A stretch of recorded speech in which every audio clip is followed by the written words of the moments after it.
götürüb indi şey eləyəcəklər, xəbər kimi paylaşacaqlar. Amma sən Allah, bəsdir, daha xahiş edirəm.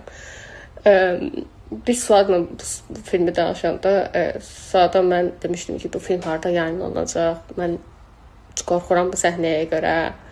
Və bu arada orada öpüşdüyüm adam mənim öz doğmaca həyat yoldaşımdır.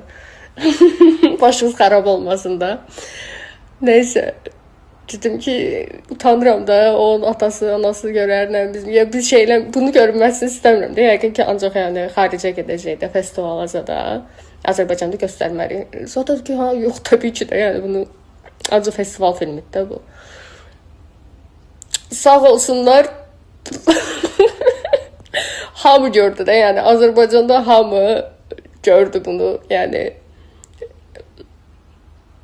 və bunu tirajlayaraq təkrar niyə şey deyirsiniz? Sadəcə bir şeyin fərqinə varım ki, insan nədən qorxursa onu yaşayır və təəssüf ki, Azərbaycan kimi cəmiyyətdə sən nə edirsən elə səni anlamırlar və anlamayacaqlar da, bunu anlayıram. Bu yəqin ki, ilk deyil, sonunda olasılığa oxşamır. Hələ ki, çox məni belə meydanlara çıxarıb daşlayacaqlar, hələ ki, çox belə şeylər olacaq, yəqin ki.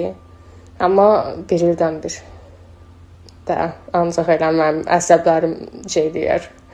Yoxsa belə hər gün, hər ay Azərbaycan gündəmində belə şey olmaq, yəni çoxdur və həqiqətən qəlbiniz nə qədər qara və daşdan olmalıdır ki, ağzınıza gələn yaza bilmə cəsarətində olasınız.